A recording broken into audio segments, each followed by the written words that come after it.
Hi, my name is Rainer Ramunder, and I'll be discussing the importance of physical exercise in primary school. And I'll be doing my talk based on years 1 and 2. So this discussion will be about the outdoor setting. I believe that students will be able to have a wide variety of activities that they can perform, but they will also have the opportunity to face challenges outside, no matter what weather conditions or what obstacles they may face. So the specific motor skills for years 1 and 2 that needs development would be the locomotor skills and gross motor skills.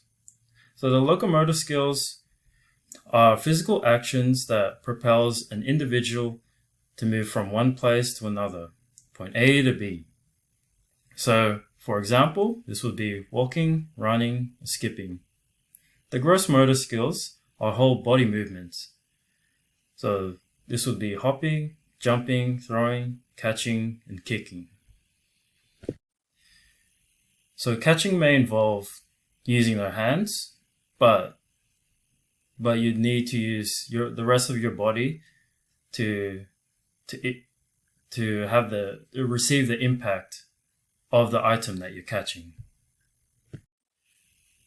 So these are the methods of having a safe and challenging learning environment. So outdoor brings freedom of how students can move around, but it can also involve hazardous risk of injury. So students must learn how to move their bodies safely from being outside in the sun.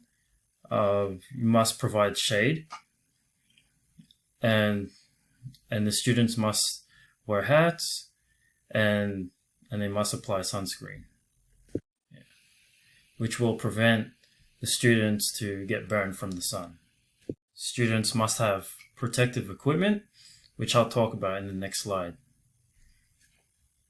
Another challenging factor is that students years 1 and 2 will have to learn that game rules contribute to play fair, and they also must share equipment. The relevant legislative, administrative, and organizational policies in this curriculum, PE must be conducted with a teacher who has experience in first aid training. The Victorian schools operation ensures safety within sporting activities, equipment, and the environment. So an example of an outdoor sport would be batting sports. So catchers must wear body protectors and chin protectors, while batters must wear double-eared helmets while swinging the bat around and running.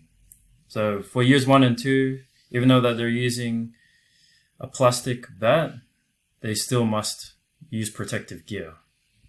So in terms of equipment, they must be regularly checked, inspected, repaired, and maintained.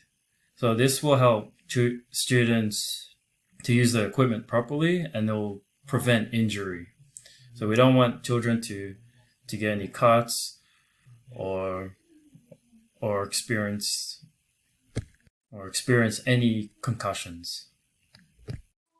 Thank you for listening.